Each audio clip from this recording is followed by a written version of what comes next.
Music's a little low. Anyway, hello, hello. Back. Oh, had the volume turned down. Um, kind of what I said I would do, picking up where I left off. I would do another stream later this afternoon. Um, so I'll keep it going for half an hour or so, and we'll see who shows up and what happens. Let's look at the world.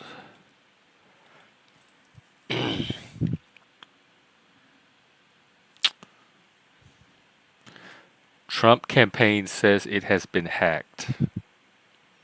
My very first thought is, what are they up to? Internal communications were hacked, including Vance dossier. I'll wait for more information.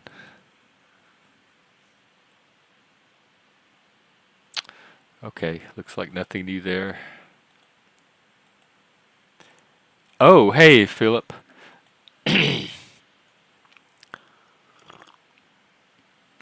Oh. Yeah, it was a some of the callers were interesting.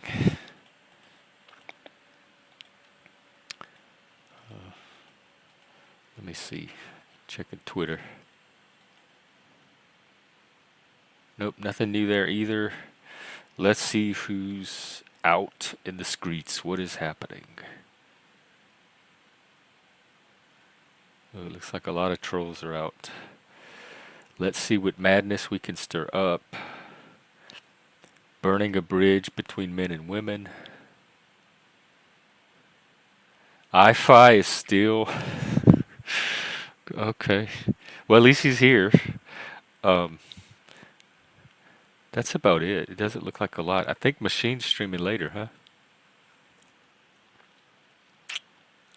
Or did he start? Where's Machine? No, I agree, Philip. That's one reason I'm kind of tuning out of the political stuff right now. It's just noise because they're both going to end up looking as good or as bad as I want them to look at the time when it's time to vote. You can make a narrative about each one in either direction. Yeah, about an hour and a half. Machine's going to be live.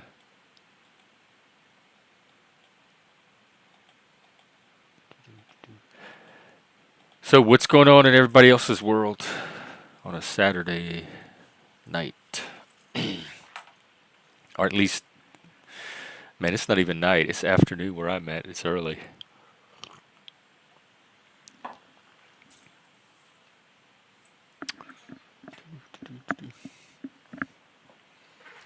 If Harris won, you think it would? Like daily life? How do you think it would change?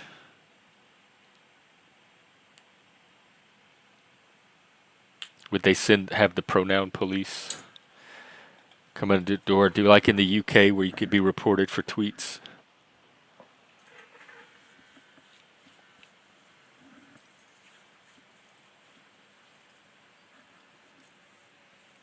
I don't know. I'll adjust. I'll have to. But I won't quit speaking my truth and advocating for the values that I believe in.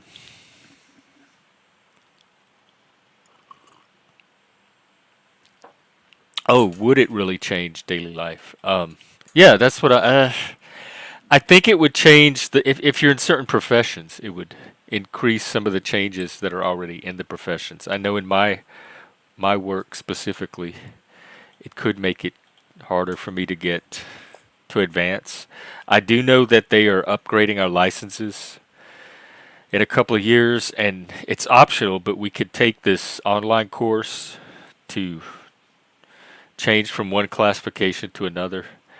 And I'm sure as part of this online course, it's self-directed, so they haven't created it yet, but the way I understand it, they're supposed to design it where you just watch videos and answer questions, and it's self-paced. So I'm quite sure there's going to be some DEI stuff in there that I'm going to have to watch and click through and answer questions about, and to get this upgrade, which is good because at least it's not in a classroom with a human that I could argue with and ask questions to and pick it apart. But that could get worse, like the content that shows up in these kind of trainings that I need for my professional life, to the extent that I have one, is that could get worse. Like more. I mean, I think implicit bias is already pretty bad, and oppressor oppressed ideology. I showed that chart earlier today, with the here. I'll show it again. It's worth looking at from Twitter. It shows the different approaches to racism.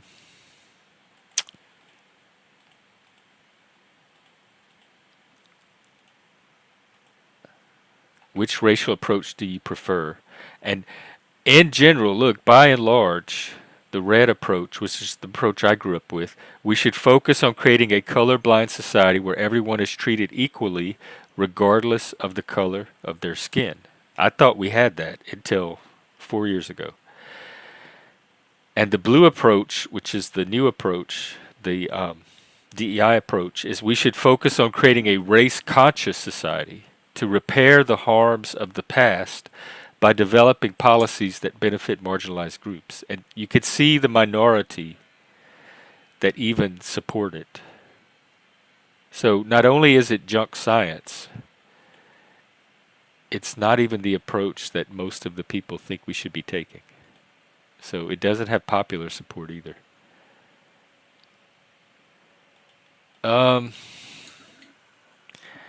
I would define it technically and historically by pointing to, like, the writings of the pre-Socratics, of Plato, of Aristotle, and do it historically, like how it developed from, like, pre-philosophy, mystery religions, the poetry, the epic.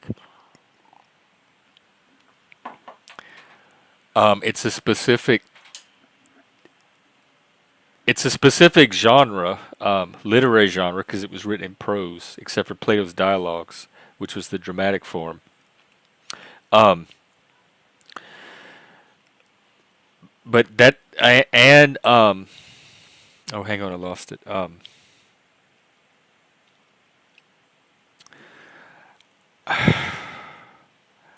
I would say it's much like science, which developed from it. I would say it's more of a method or a technique.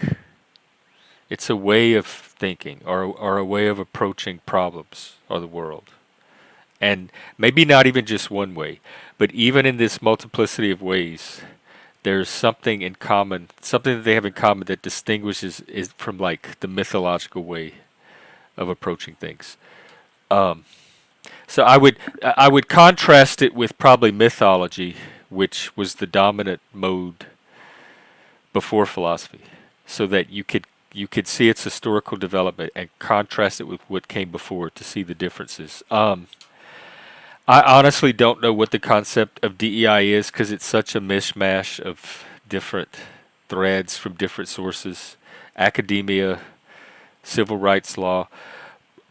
The closest I ever got to having it make sense, I read some papers on the history of civil rights law in the workplace, like when civil rights law was first implemented, and they were integrating the workplace, and there were certain needs that they needed solutions to addressing, and over the decades, those needs would gradually change as the more obvious needs got addressed, and other needs would rise to the forefront, and the policies and laws. There were also trends in what was coming out of academia that affected the trends in how these workplace civil rights laws were presented. The trainings would start to change. So you could kind of see the history of it in a workplace context, because at one point the workplace was integrating many different races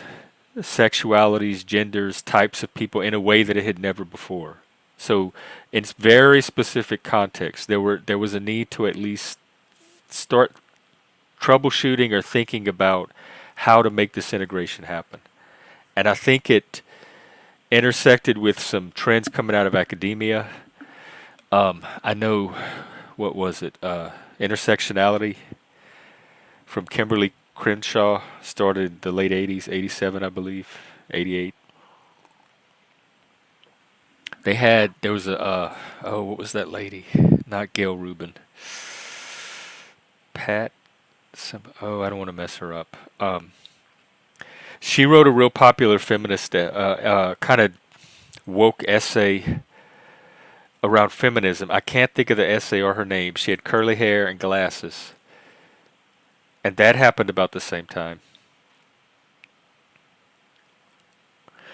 But the movement of it, from what I understand it, because I remember little smatterings of it at the university level, because I went to a great books university my first year, so I was kind of insulated from all of that. They were teaching the classics. It hadn't hit that particular university yet. But some of my friends, and in a university I attended later in the 90s, like early, mid 90s, the very beginnings of it was there, but it was isolated to certain departments only. So I thought it was just the quirky department head that happened to be in charge that year in that department. That was the new academic fad. I didn't take it any more seriously than that. But then it started to move out of academia as it was taught in more and more departments, because it somehow made sense to more and more people. And then it made sense to the kids it was being taught to. And then they took it out into their careers once they graduated. And a lot of them got jobs in management, upper management, at the decision-making jobs where they had positions of influence. And so they were bringing these ideas into the workplace. There's also things like training programs, accreditation programs, continuing education, regulatory bodies. So there were many little avenues and vectors that it could come in to influence a profession. And that's kind of what it looks like more or less happened. That it wasn't a conspiracy, it wasn't coordinated.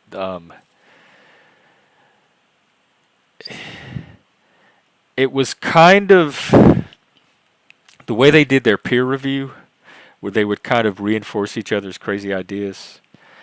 I wouldn't say that was coordinated, but it did create an echo chamber situation, which I think allowed some of this to incubate in a way that maybe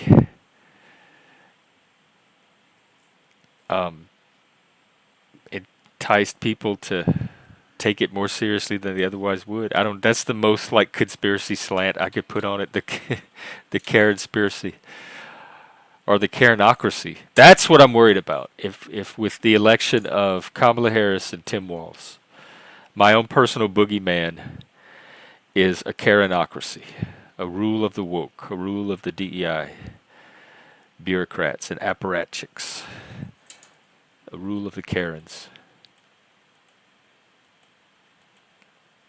I mean, I have no doubt that there were some activists that found this ideology or some of these beliefs very convenient to their activism and exploited it and pushed it. So I'm not saying there weren't individual actors that definitely turned it to their own ends. But like a rule of evil lizard snake people concocting, what's an ideology we concoct and introduce into the public discourse to corrupt America and countries. I don't think it was that kind of conspiracy. I mean, I don't even think Marxism is a conspiracy. They're pretty open about their goals, what they're trying. It's a belief system, an ideology. But I believe if you adopt those beliefs and they make sense to you, then you think you're doing the right thing within that belief system.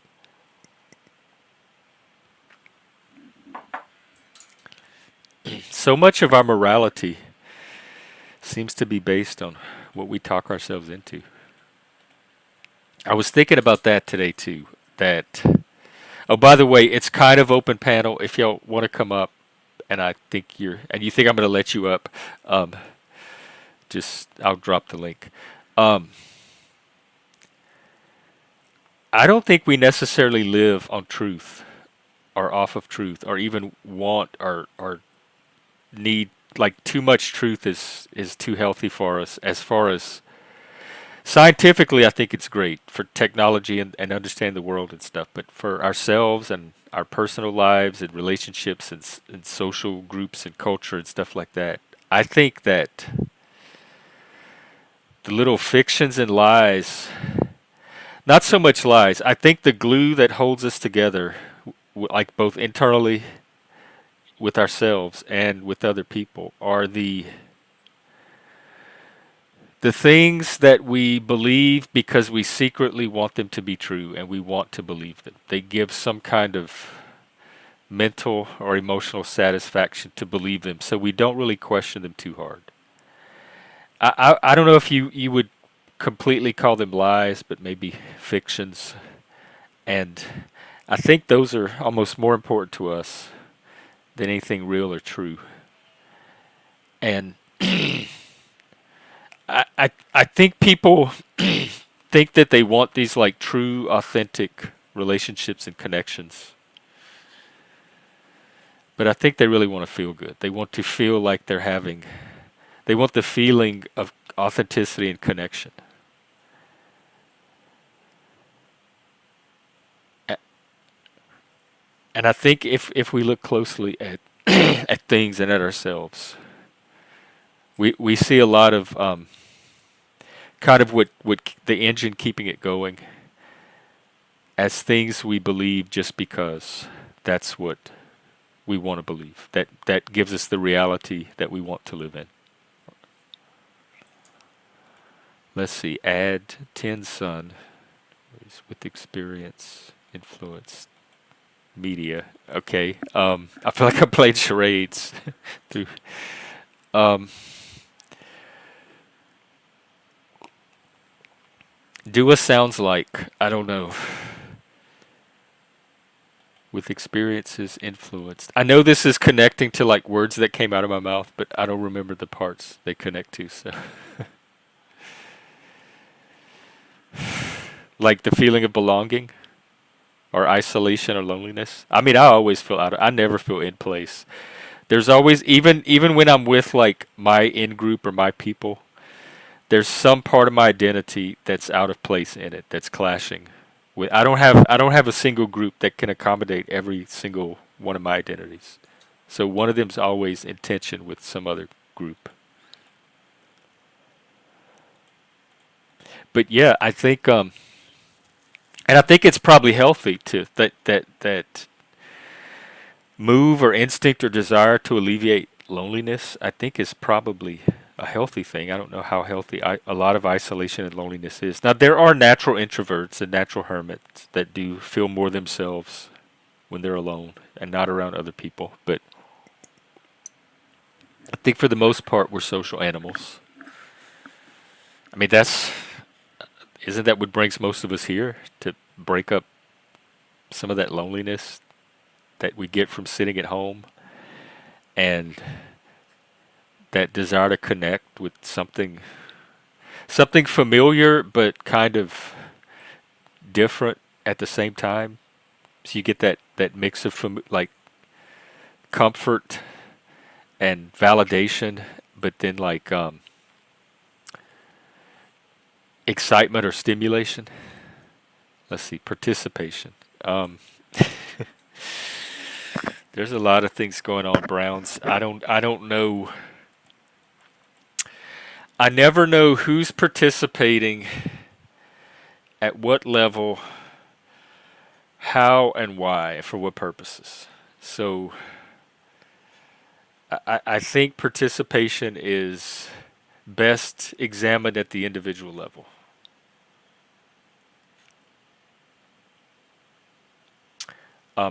I'm clear about my own participation and why I'm participating, and I feel like as long as I could stay grounded in that's good enough for what I'm trying to do.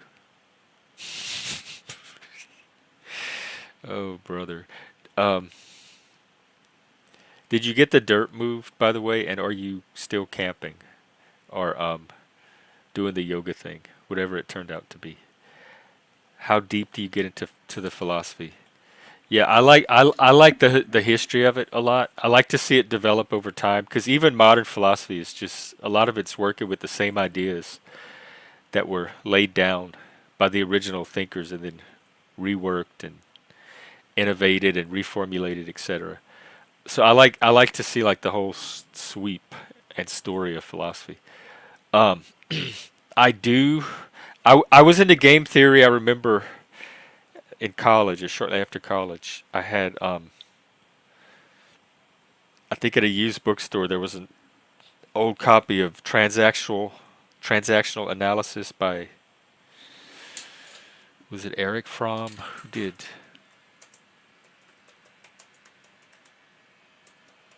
what was the dude's name?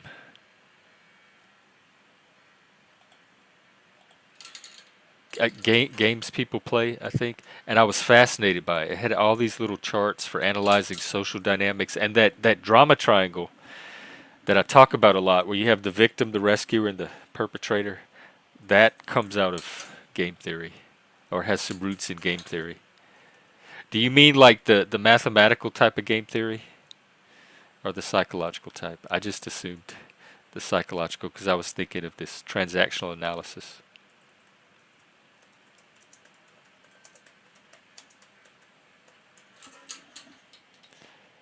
All right, let me see his.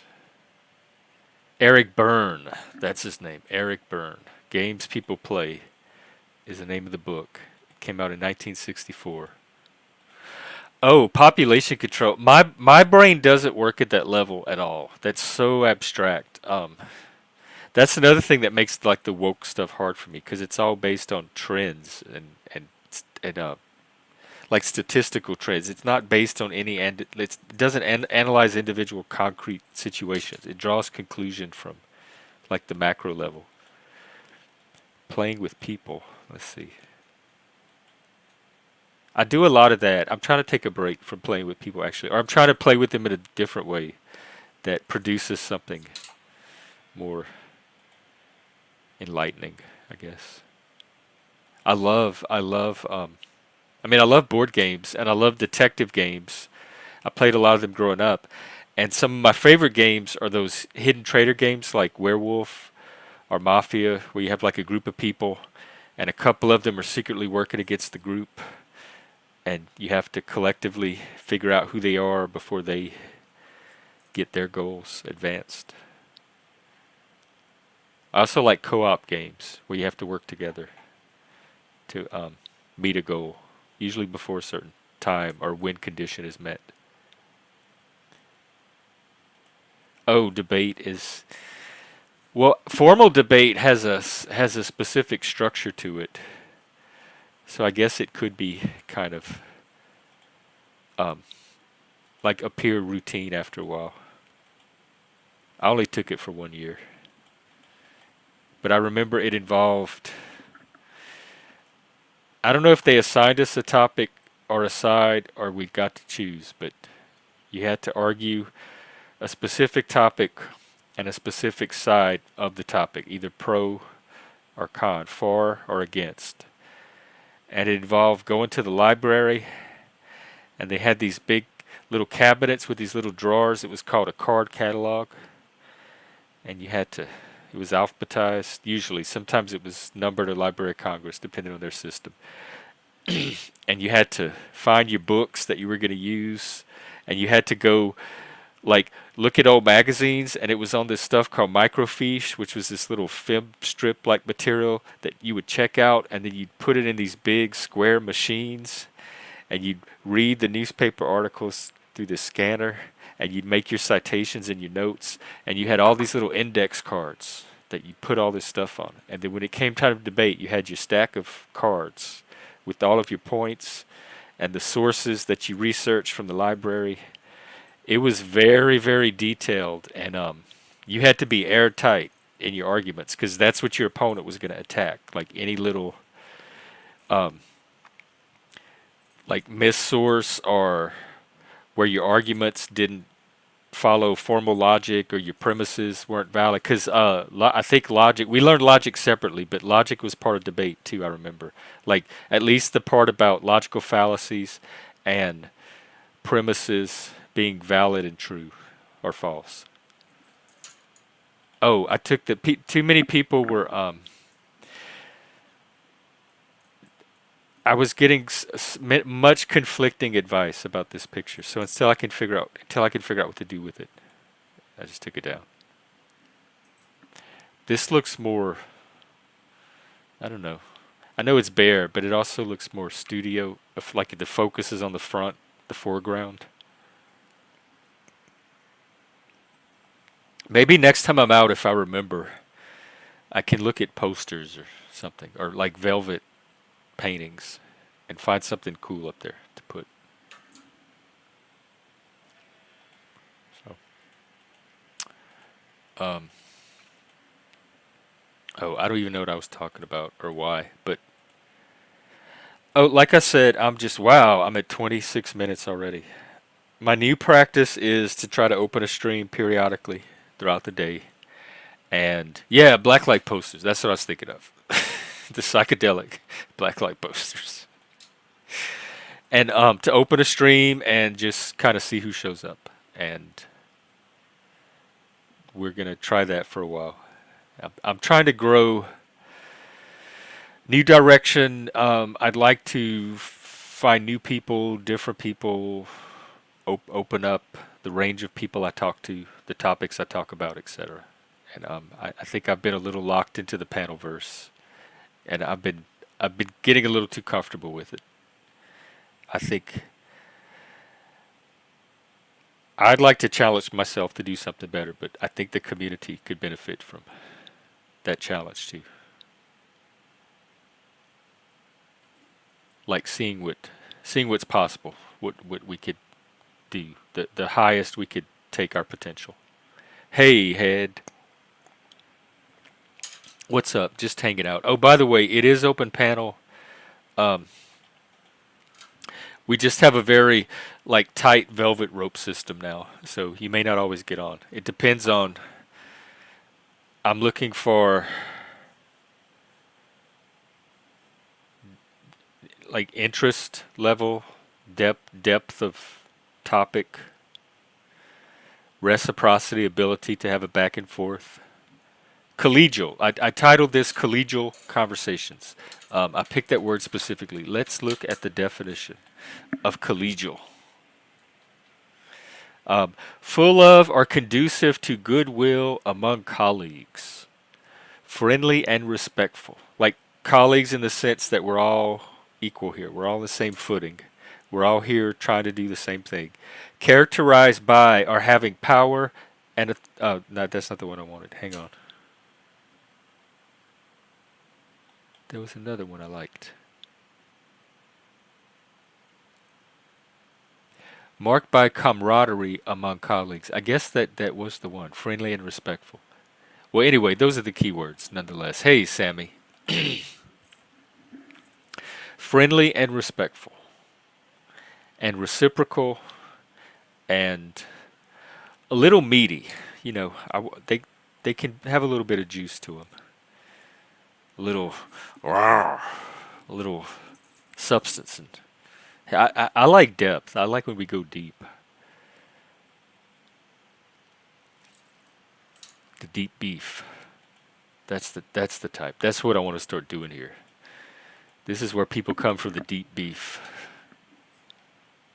Comical. I think we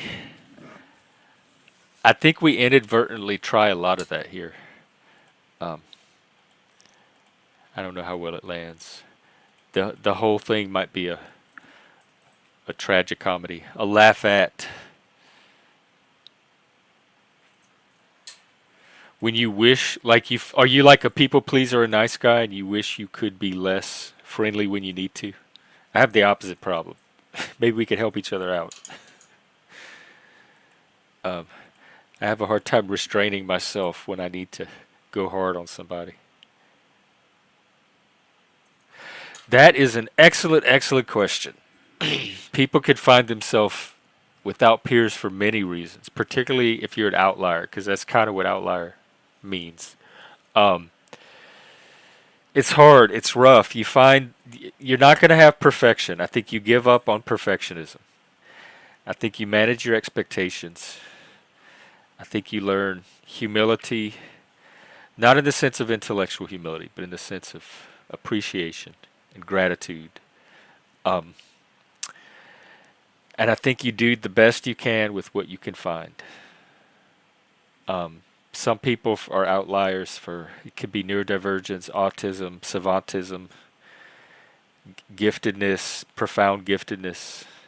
Um, just too weird for colored television in general. Some could be by choice. I've known people that were extreme introverts. Like walking to the mailbox once a week to check their mail was a huge event and ordeal for them. Um, it just from temperament, like nothing pathological about it, nothing mental health. Just that's how their wiring is.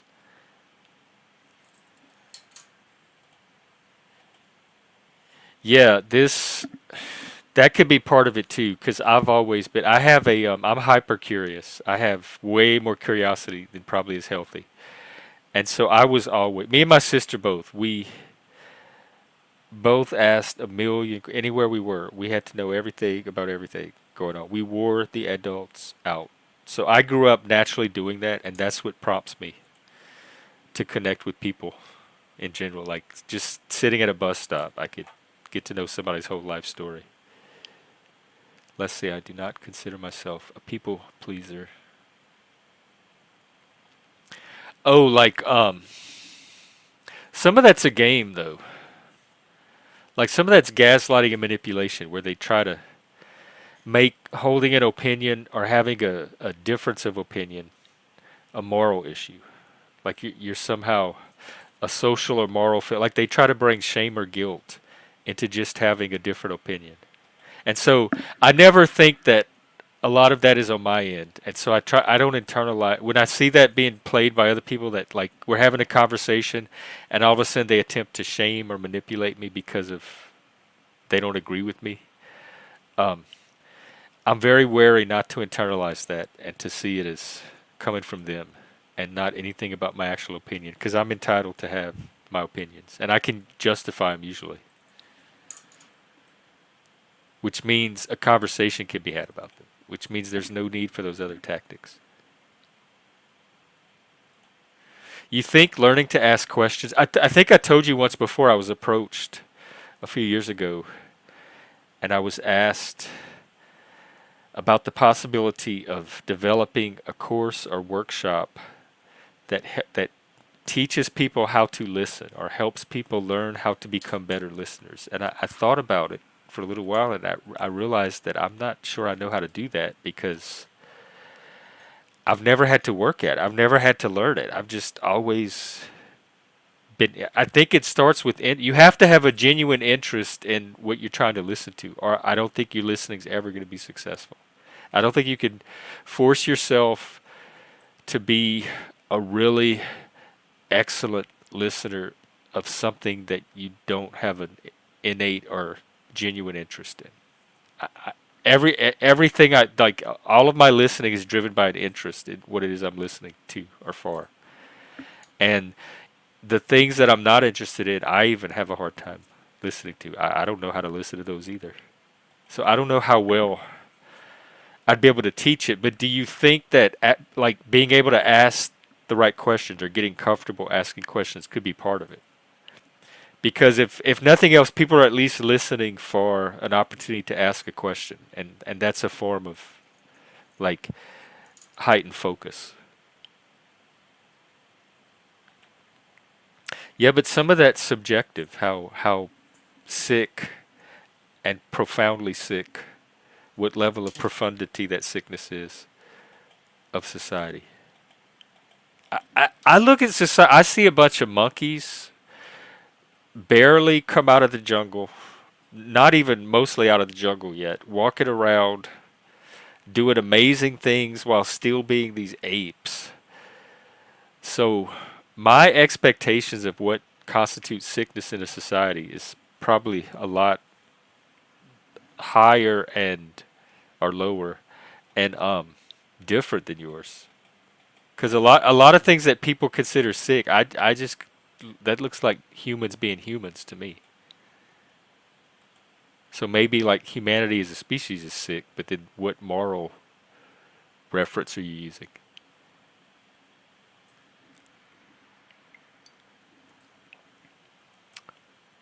I am still in the jungle.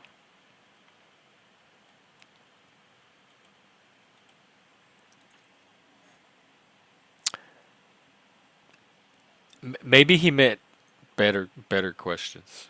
Not necessarily not that there's necessarily wrong questions, but just learning how to ask more targeted questions designed to get more out of the conversation, like to maximize the conversation and deepen the listening.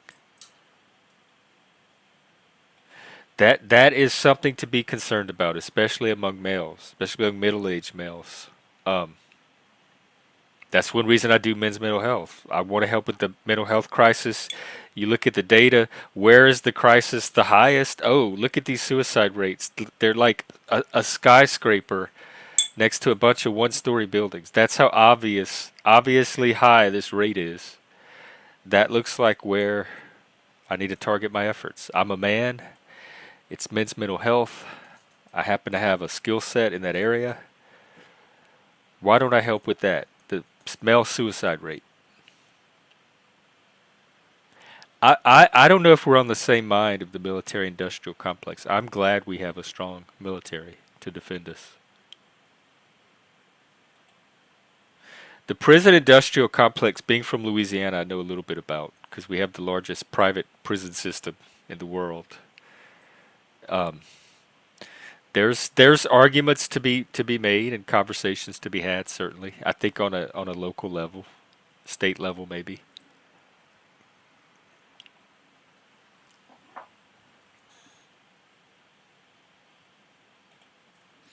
My mom used to tell me that like we would be driving down the interstate, and I'm talking like I was in high school or junior high or like that. I wasn't that. I was still young. I was a teenager. And we'd like pass under an overpass, and she would point. She'd say, "Look, Jeff, that's where you're going to be living one day." And then everybody would laugh. And I thought that was so. Even then, I thought that was so bizarre of a thing to say to your child because I did well at school. I made good grades. I wasn't into drugs. Like there was no objective marker that would indicate to a parent that their child would end up living under a interstate overpass, like under a bridge. But that just haunts me in the back of my head. Like, was she picking up on something, or did she know something even back then that made her concerned for my social success? I don't know. It's just it's one of those little things that play in the back of your head. I think if you're very sensitive and compassionate and empathetic, and you see things like that, like when I was growing up, it was the starving children in Africa. We would You'd be having a perfectly fun Saturday morning. You'd be watching your Super Friends cartoons. You'd be playing with your toys, getting ready to go play outside and get your day started. And there'd be like a Sally Struthers or a Feed the Children or a Starving Children in Africa commercial of how sad the world is and how bad the world is for some people. And um, that's the world. I don't know what to tell someone that has a level of sensitivity incompatible with the reality of the world we live in. You have to have a certain level of resilience to make it in this world. Axis, you want to come up? I'll have you up. I'm kind of like targeting my panel, so. But here, I'm going to put this link for Axis. Uh, I'll go ahead and pin it. And if anybody else wants to come up, let's do me and Axis for a while. We have pretty good conversations by ourselves. And if he wants extra contributions at the end, we could see about bringing up a person or two.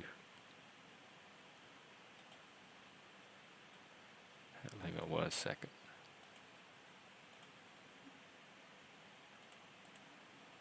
All right, there you go if you want to come up. Right, but it was it Jesus that said like the poor will always be with us or something. That's a feat. When I see that, when I see people living under freeways, I see a feature of human nature. I see a feature of the human species as it exists. I don't see any particular problem that's any particular person's fault. That is just the human condition. All right, please let's welcome Axis and his rat, which Well, the rat isn't present today. She's oh sleeping. well, But hopefully we won't need him actually because we brought him out for peace, right, which he right. And that's what he we did an amazing job of. that's what he stands or she actually, excuse me about that. That's what she stands for, and we try not to be too turbulent. Um I wanted to because the subject matter that you're touching on and what's going on in chat has a high relevance to me. One is I do suffer from mental illness, and that's a battle that I deal with that I try to utilize in the best way that I can. And as far as life circumstance goes, I don't know if you know this or not, Jeff, but my son is on trial for murder one. I remember you mentioning that. So what you're hitting on is real close to home to me. The mental illness, the life circumstance, and the lack of support that we get because my son is going under his second psychological evaluation to see if he's competent to stand trial. And he was introduced to the psychological and mental health system at a very early age. I've seen the signs in him, and that's I've been with the psychological services for years now, and they keep an eye on me. They assist me and they check, but they don't have my best interest in mind. They have their interest in mind, which sometimes is conflictive with my development and how I sustain myself. So, and that borders on the edge of communication, how I communicate with them, how they communicate with me. So the relevancy, and I'll hand it back to you. The relevancy of what you're doing here and what you're saying is really close to home with me. That's father if it showed up at that early of an age.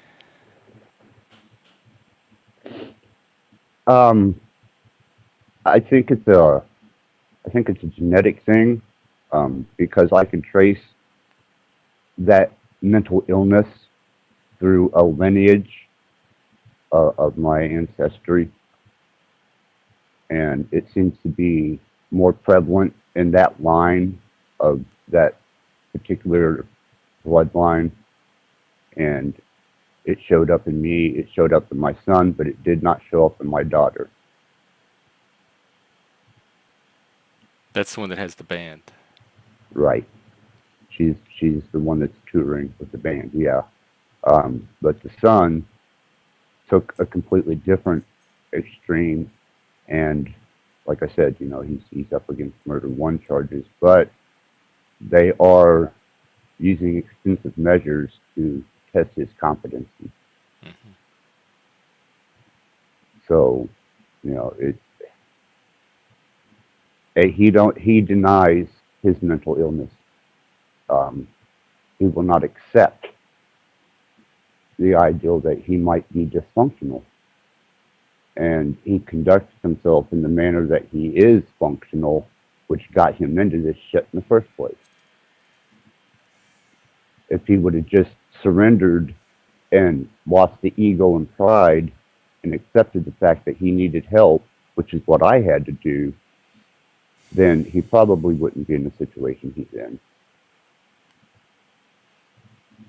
I think you hit on it. Is that ego and pride, and they talk about men having a hard time being vulnerable and opening up, but I think that's it. And I don't even know how to overcome that in some areas. How did you overcome it? How did you get to the point where you were able to let it go? You know, that was a journey of self-discovery. I wasn't under the best circumstances. I was privileged. I was touring. I was into hedonism, debauchery, and I was sheltered with a mental illness. But when all that was taken away and I was on my own, I found that I was my own worst enemy, and this became relevant to me. But I thought, what is causing these disruptions whenever I'd get started doing something and it would just self destruct? But it was me that was doing it. And when it come to a relationship and a marriage and children and a divorce and a loss of a really nice lifestyle, I took a retrospective look and I said, fuck, I am really a fucked up piece of shit and I need help. And immediately I had to surrender myself because I knew I was my own worst enemy at that point. Did you surrender to another human or was it a higher power? No, I surrendered to psychological services, medication, counseling, case management, and I allowed them to kind of address things that I didn't, and that led me on a journey of self-discovery of how fucked up am I really, and that goes pretty deep. Do you think you're more or less fucked up than anybody else deep at heart? Or do we all have the potential to be pretty fucked up? I think everybody has a serial killer in them. They just haven't achieved that state yet. Oh, thank The God. potential, yeah, the potential for anyone to do things under the right conditions or extreme conditions is very prevalent in everyone. But it's social conditioning and introspective self discovery that will keep you from those states. And you will allow yourself then either to seek help or become your own worst enemy. Yeah. Is there anything anybody else around you could have done to assist that or facilitate it? Yeah, yeah. There was my family, but they were in denial of mental illness. They didn't understand mental illness. They refused to address or accept it, and therefore they seen it as I was an oddity that needed to be kind of ostracized instead of brought into the circle of family love and treated for the ailment that I was under. How are you with Lanza, Brown's boy? He's in the back wanting to join. I have no problem with anyone. Okay. Well, we'll see how it goes. All right. Let's see. Over Comet. Welcome. Okay. He may be away. And we have Mr. Jack Talcott that just joined us. Welcome, Jack. Oh, it looks like. Do you have a problem with Jack? Absolutely not. Okay. Let us welcome Mr. Jack Talcott as well. Put him up here. Hey, Jack. Hey, thank you. Blessings. Blessings I Jack, to you too. Can't believe I'm saying that, but I mean it. I just tuned in and Axis, I don't know much about you. If I can come back to where you were, um, I've heard you've had some interesting stories. And what I've heard from you, I've heard your heart. And I don't think you and I have talked a lot.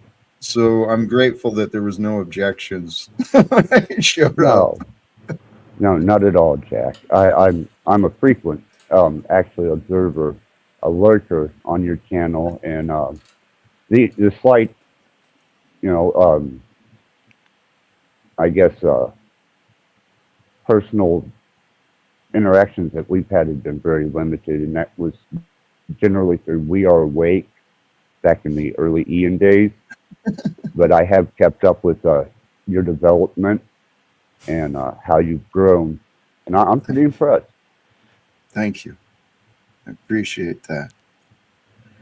I've been Not a meaning problem. to I've been meaning to jump in and catch Jeff for quite a while too. It's been a while since I stopped by.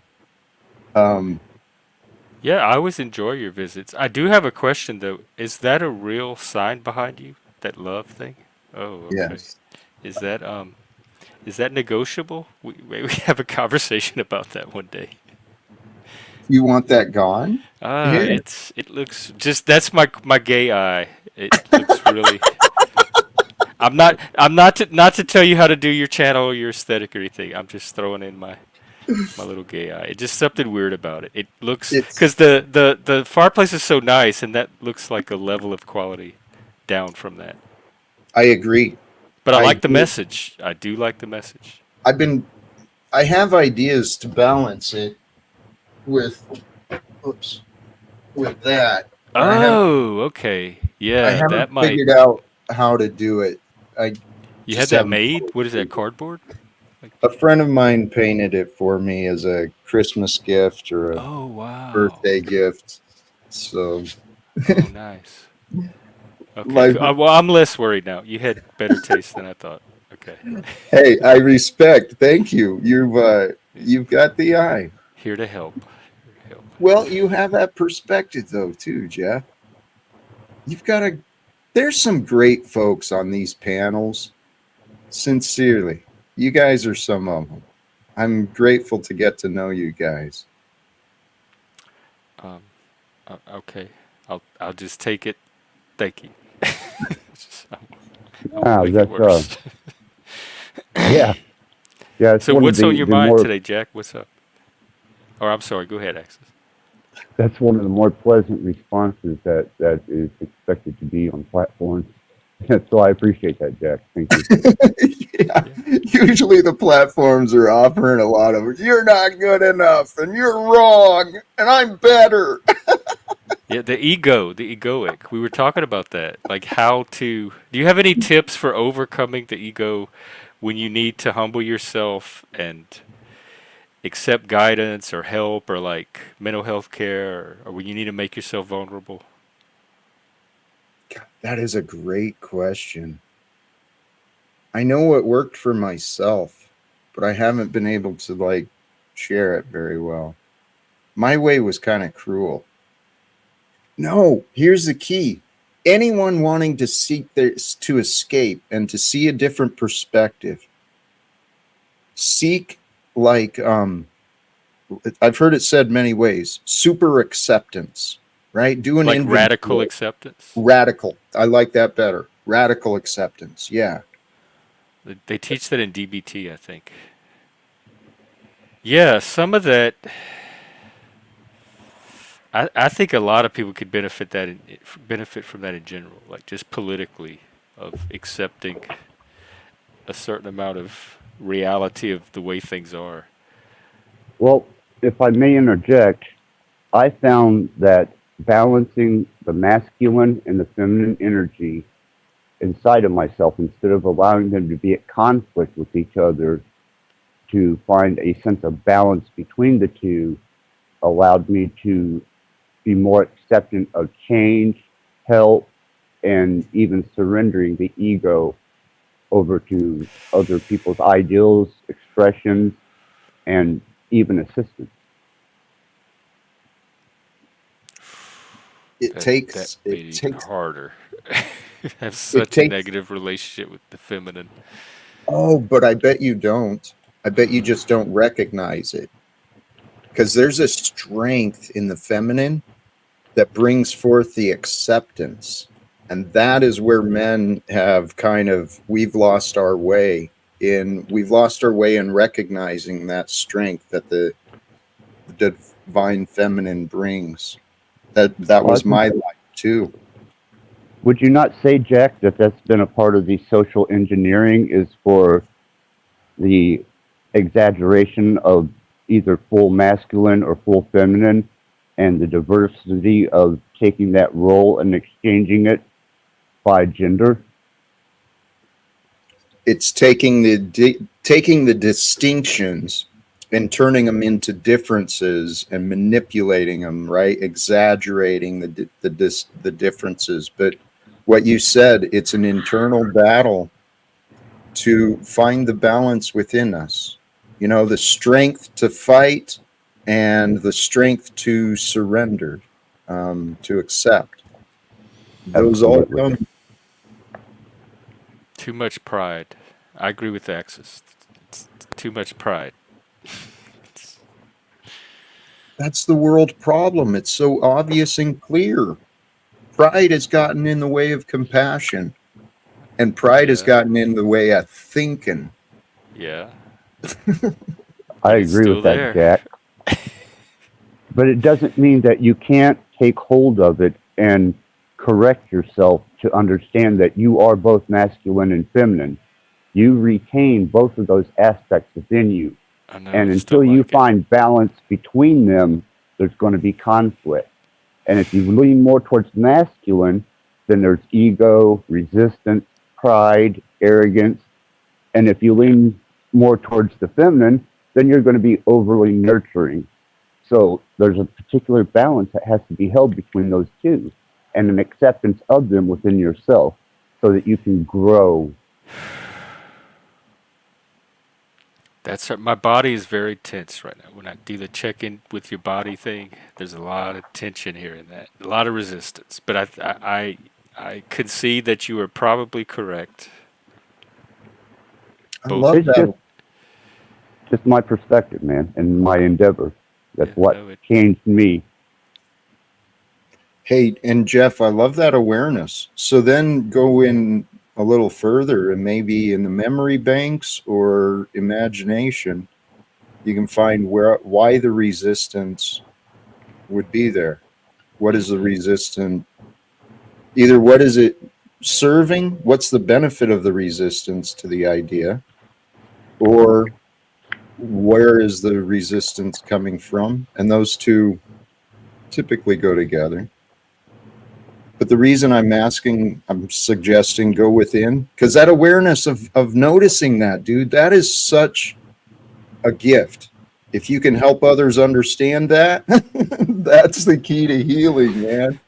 It it I think it's what a lot of men feel. It compromises your sense of masculinity somehow. To like, how do you have both? How do you have that sense of the strong masculine and yet open yourself to the feminine at the same time without violating that like the sacredness of that. It like holding both at the same time in your conscious. How that is so the cognitive dissonance, I guess, that it takes to have both at the same time and not have one interfere with the other. Or the wisdom to know when to use one or the other. That's what you have to develop. I guess you have to develop them both first, and if you're like me, there's already resistance to developing one right off the bat. So you're already overemphasizing one and underdeveloping the other. So it's getting in touch with that underdeveloped part first, and then I guess after that gets developed, you can learn to bring in the balance. And Lanza, and yeah, anytime you want to jump in, just go ahead. We're just chatting. And then I see it in women too, where I feel like it would benefit a lot of women to get in touch with their masculine side, and they'd be less at the mercy of ex- perceived external circumstances. There's a lot of imbalance that's been enabled in our society, imbalance and poor habits and just miserable choices. But the key, it is complicated, but it's also not, right? With the idea of the masculine feminine, the goal is to have balance. And so if you just focus on the balance and you realize, okay, there is a part, there's a difference, and maybe if I'm not feeling balance, then that gives us the opportunity to go and look at where. But I love what you said too, to develop where we're weak.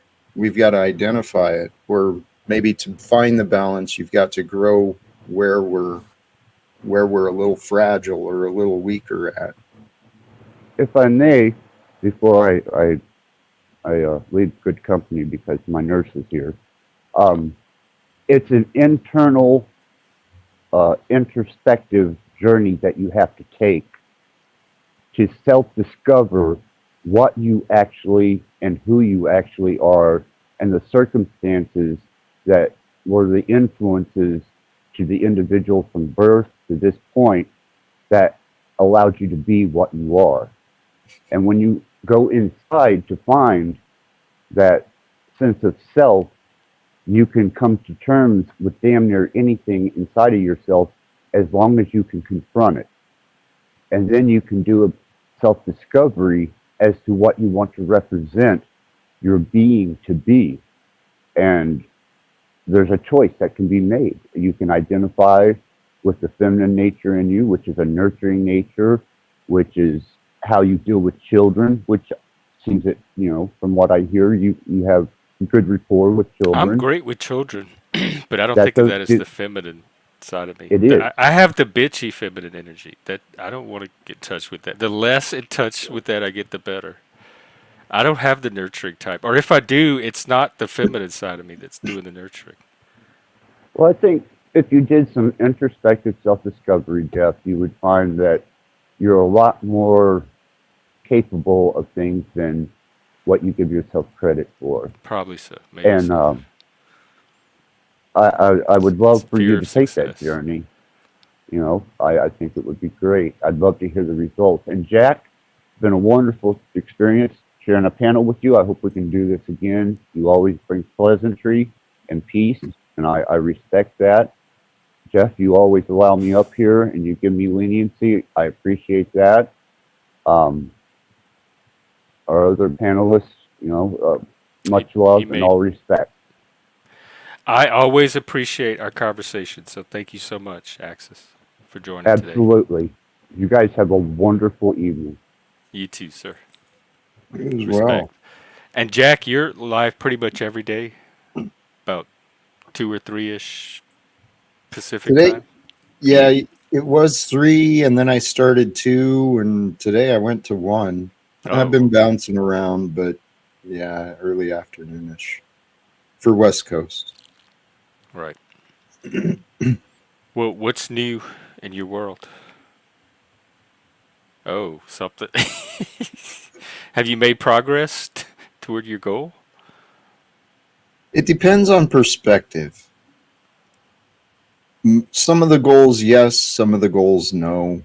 But the goal of finding peace and joy in my life, dude, it's getting more and more simple. This idea, what Axis was talking about. And hey, if he's still listening, I want to.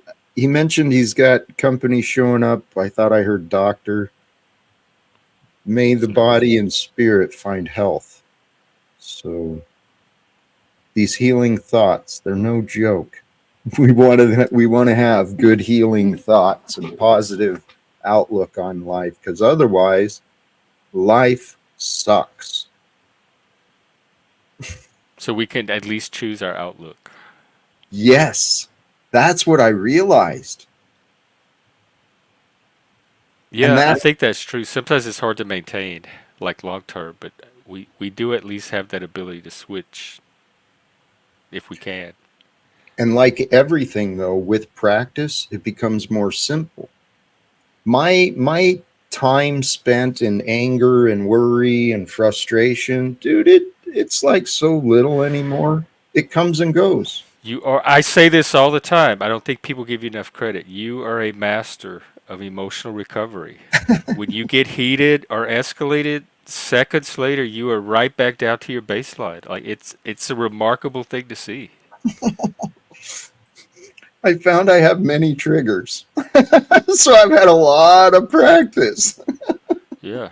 But I think as long as you're able to return as quickly as you do, the you almost don't even have to worry about the individual triggers. Hey, Spike. Honestly, that's what I found is kind of the best. Because life happens, and if we're not honest about our emotions, well, we're kind of lying to ourselves. And I've been learning not to let my emotions drive me as much, but angry cot still gets frustrated. I mean, Yeah, I have. profanities come out. Sorry. What what drives it instead when you're able to have something other than the emotions drive it? Logic, reasoning. Oh, that's interesting to hear you say. Yes. Here's the crazy part about my story, dude. Logic and reasoning were the powers that allowed me to drive myself nuts.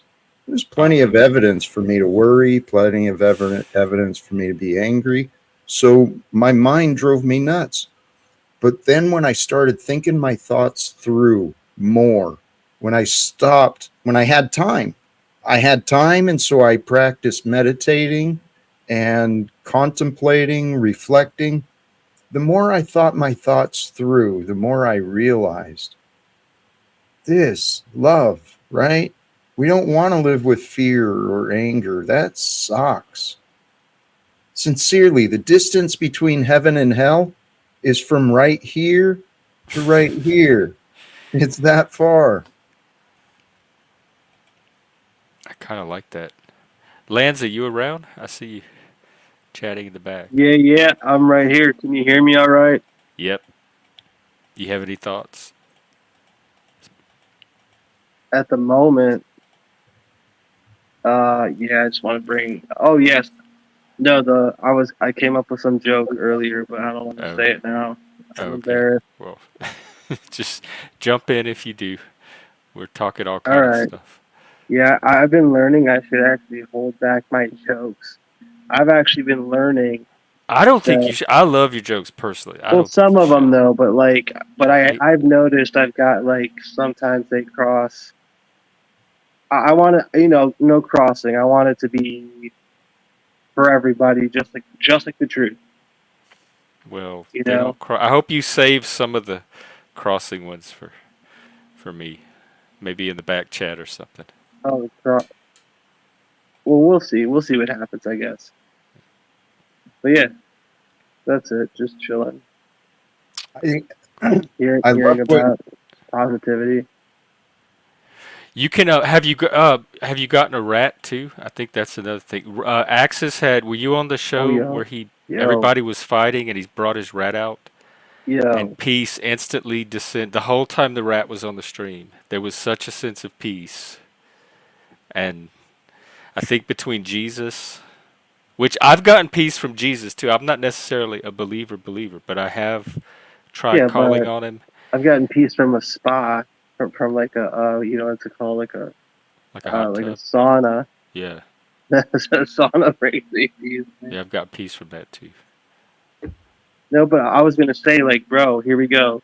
I don't know if I said this shit here. My friends have been laughing at me. They think I'm joking. I am going to buy a bunch of pigeons, right, or something, because Tesla was Nikola Tesla. Like, he was known for like sounding crazy, for like being around pigeons all the time. But anyway, pigeons are used as messengers.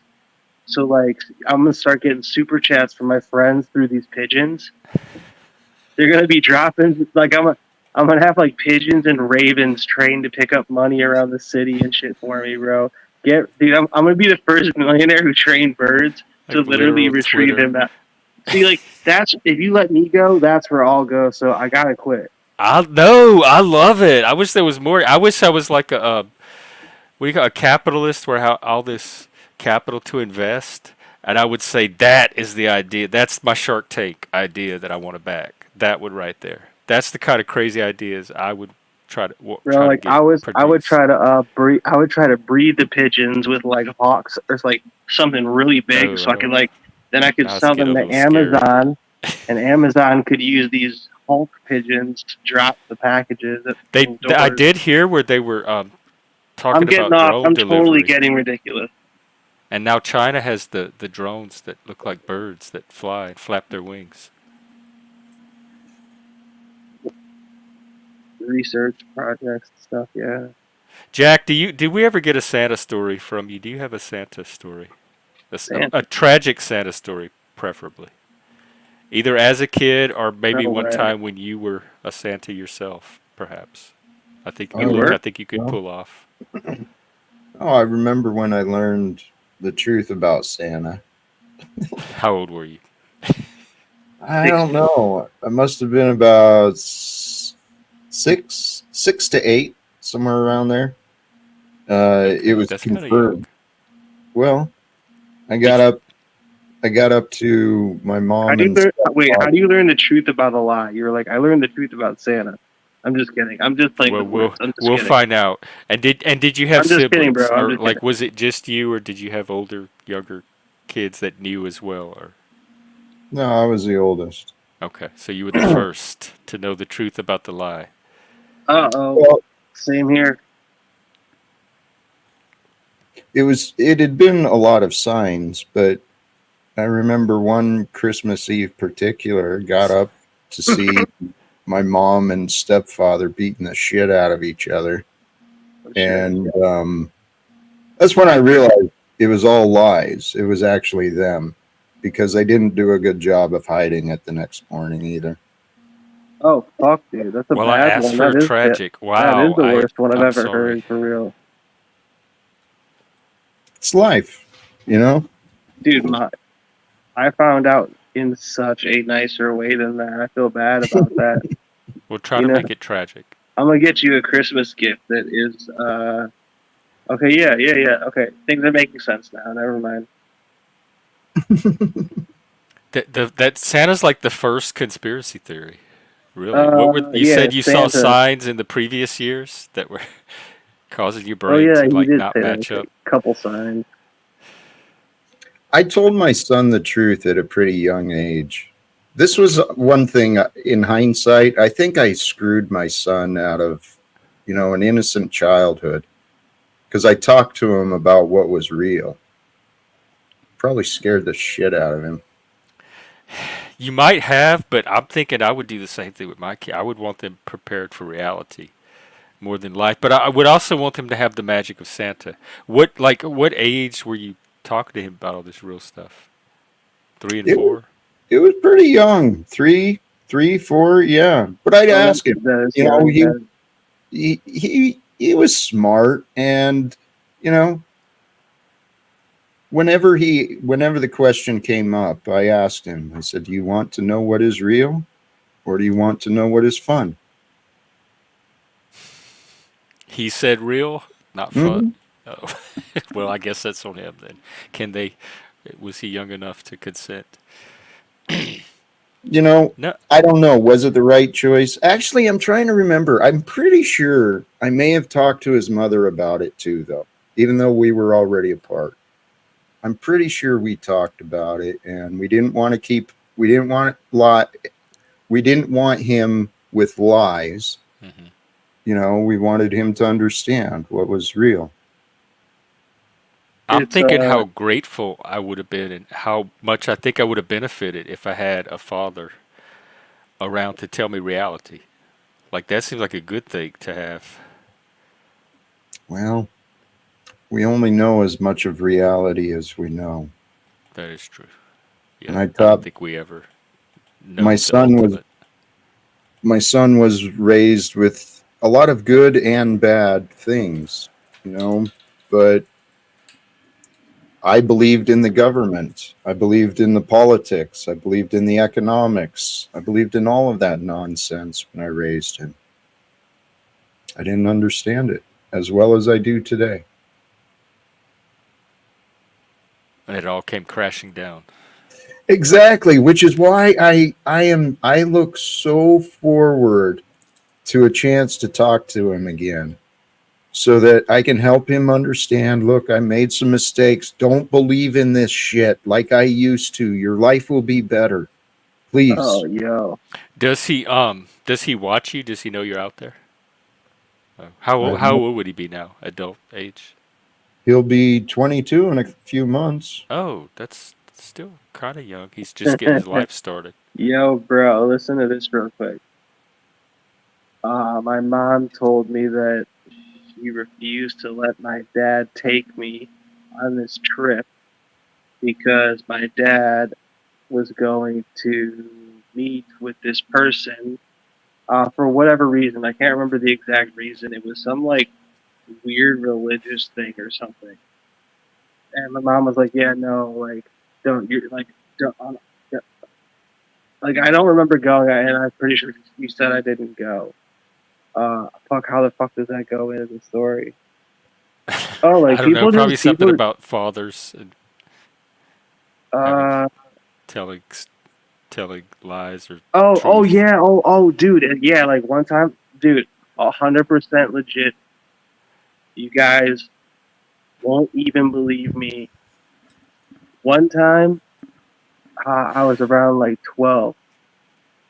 My dad told me when I turn 50, I am going to start regressing in age, and he fucking meant it. Like he was or you were. Yeah, He he was. was gonna start regressing in age, and I go like, "What does that mean?" Like he's like, "I'm gonna start getting younger." And I'm like, and I just like, as like a 12-year-old kid, I'm like, "You're an idiot." Like, Man, they I really don't tried to know. fuck with I've you, been huh? dealing with like I've been dealing with awkward A lot of misinformation. Hey, misinformation. Puffy. Yeah. Fuck. Well, so you don't know anything. Like you just know that he's out there, Jack. Yeah. Um, it appears he may be starting a family of his own. And Oh, I reached out to the young lady just the other day.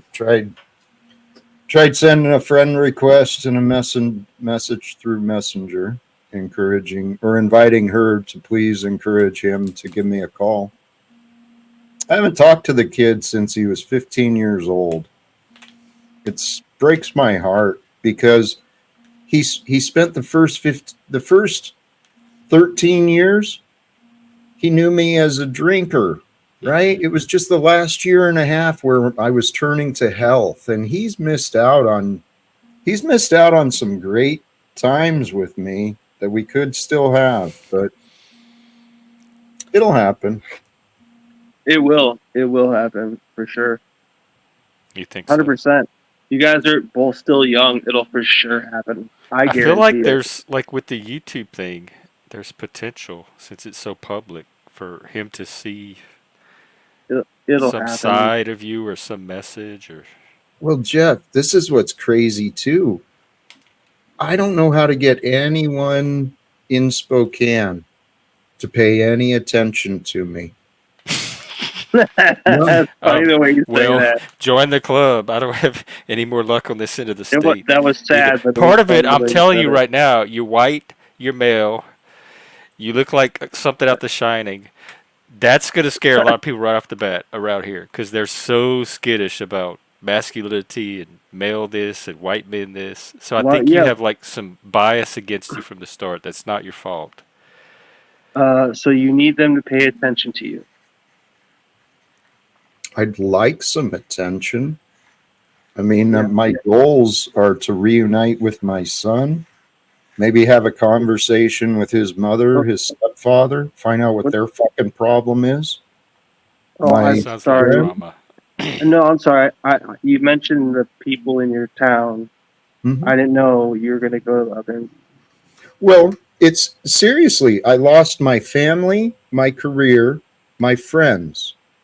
Everyone left my life. Everyone Sometimes, who so I used that's to it's a know. huge blessing. Sometimes, yeah. But was alcohol part of that? No, it was after I got sober. Oh, It okay. was when I found God and self development. People got confused by my Yeah, changing. You yeah. know, I was no longer just a meat eater. All of a sudden, I was moving towards vegan. Well, You got weird. Jack said that. You Jack said like his. He said that 13 years of his son. You know, he knew the alcoholic kind of guy, and only the last year and a half did he get to see Jack making the improvements. Hmm. So that was I was. I don't know. That's Right. exactly. But this is what blows my mind. It's pretty clear that they got confused because I was improving myself. But What blows my mind is how has it been? It's been over 6 years now. How has it been over 6 years since my son found courage, or since anyone else on this in this town might encourage a young man, hey, have a conversation with your dad? What's going on there? I don't get it. Because I've never harmed anyone. I've I I beat no one, I threatened no one, I stole nothing. I'm actually pretty innocent in the crimes and the allegations against me, and many of them are serious. Many people on the YouTube, they've seen this nonsense of Margot and Snafu with oh these God, say no more serious, with her. disgusting Yeah, accusations I about me. agree. I agree. That's low. Well, What So you don't actually know yourself Hey, yo, why he's not talking to you, or if he's, so it could be coming from him. It could yo, be some misperception he has. It could be anything. I got an idea for a video, guys. I just got off the phone with my friend a little bit ago, and so basically he's like a we'll call it like a person. He's like a consultant or whatever. So anyway, he had to find out which channels to go through in order to basically just document that this essentially crazy person had sent a photo to his like phone. Like no one would have even known that this crazy person sent a photo to his phone. But he wanted to make sure that this was documented. And so like if you so then I said, well, they never do anything about that. He goes, that's the funny thing. He's like, they like in the case in which was brought forward to the sheriff that could make the call. Wait, you laugh at? You think I'm No, joking? No. I'm sorry. I was distracted by some comments. Oh no, I'm it's listening. all right. It's all right. You good? About making the call. I'm still not following the story though. About I think it might be too technical. I don't know. I'm not quite sure what it's talking about. I'm trying to talk about the following up on making misclaims on people. Um, like there's going to be zero. I don't know of any way, but I guarantee you, I could find out if there is a way. Away from Like, what? like I don't know, dude. Like if it's proven that someone's lying and lying and lying and lying and lying and lying, and like for real, like hurting someone's reputation, like not in good fun, and it's almost like it's a job. It's like, you know what I mean? It's like, dude, is that your job? Are you What talking the about fuck? Jack's story, like harming his People reputation? who talk shit about him, yeah, like through like just constantly. I think there's Dude, they're someone told literally me like once. characters. They're like characters in a virtual Yeah, like storybook. yeah. Now I'm not saying that like they wouldn't get each other in trouble for those things if I found those outlets. But like, yo, like someone pulling like their uh is I don't know, dude, bro. There's somewhere I'm gonna be watching you, motherfuckers. Jack, you're all right with Okay. me. Jack, you're all right with me. I got to figure out your role exactly. But you're so goddamn mirror like. that it's hard as fuck to figure out what you're doing, but we'll see. All right. Well, thank you, Lanza. I appreciate it. Honestly, what I understood from what you were saying, I think is what I've been looking for, is someone willing to investigate this nonsense that I've been facing. Because I claim that the lies and the persecution have been undeserved and unjust. And I got boxes of evidence. I got phone numbers of witnesses. I've got Bro, all listen, dude, listen. My friend was told to call, like he just wanted to have it documented that like he received said photo on his phone. You know what I mean? It's like it's not the same as people coming here and slandering you, but like the channels he had to go through, he told me where it took him an hour and a half and he's really really smart. It took him an hour and a half to fill out like the police report, like, and then they told him like he had to go to the FBI and then also file out a report, and then all that happened was they called like the sheriff of that town who now like it was in front of him. He called the victim and just said that somebody reported that happened. That's all that happened. So it's like I don't know how the whatever. I don't know. So, Jack, you're wanting some kind of like closure. That truly. that's hard to get, especially the further in the past it is. Jeff, that observation, it's a norm. This is what I realized when when our marriage ended, right? Our son's mother, she stepped out, found someone else.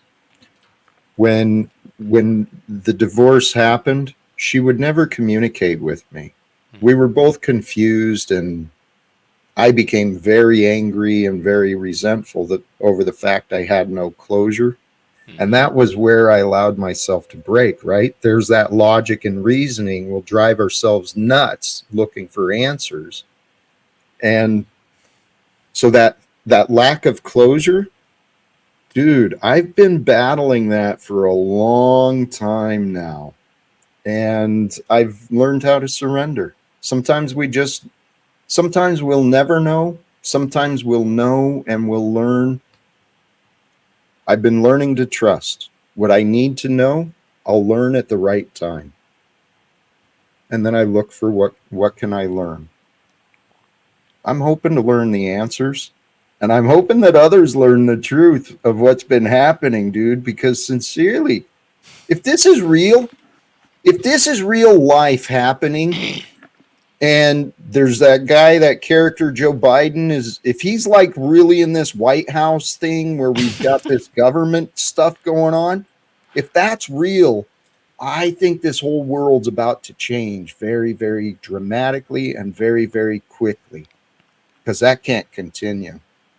Well, we are having an election that I predict will be unpredictable. But do you is the other possibility that it's not real? Like that it's staged. The whole White House and the presidency is just like a puppet show for the masses. They That's don't. that's just as wild. Some of the actors don't even know. They think they're playing a real part, but they're being used and led like puppets on a string. All That's they so got to do, they just hold the dollar signs and people come fucking running, dude. Yeah, it is dollar signs, but ultimately it really is. But like another point of way of looking at it is false. It's false respect. for the dollar. It false respect. Yes, Like for what they're following, the people are dollar can be used in incentivizing. forms of false respect. Yes, but Yeah. false respect in general. Yeah. But again, that like having genuine respect, I think, is a very high, noble, lofty emotion, and most ordinary humans, just being monkeys, like jungle monkeys, genuine respect is not going to be their dominant like mode of operating. So the system is built around our base nature, like how humans are going to be most of the time if left to their natural selves. Partially true. You are right based on what had been discovered of the past. But there's science today. Bruce Lipton does an excellent job of explaining the connection between who we are and the environment, right? The environment creates who we are. Our environment, Like the social, the cultural environment. everything, even down to the genetic level. Our environment will, while our genes may carry susceptibilities or Oh, like potentiality, epigenetics, where they yes, interact with, yeah. it's down to the tiny micro level as well as the macro level. The the world economics and politics has created the corporate and the entertainment system we've got, and that's directly affected the education systems, the healthcare systems. The entire way we live is a result of thoughts from the past. More or less, but I think thoughts because they worked at the time. They met the needs that they were created for. But did they? Mm, Slavery, we know slavery has been a part of America, and it was a part before that. And I say It it's happened. might have been. It might have been. I don't like. I don't fully accept that idea. With love, I say that. That you know, like, if you really think about it, if you have a bunch of slaves, how good are they at really building? Look at all the old buildings; they're all better than the ones we have now. There's no way slaves built those better ones than we have now, unless they were like, I don't know. so Never you mind. think we Never mind. build better without slaves? You get Never. higher quality. I'm just saying. I just don't buy in. Fully to whatever idea was being. I forget. My bad.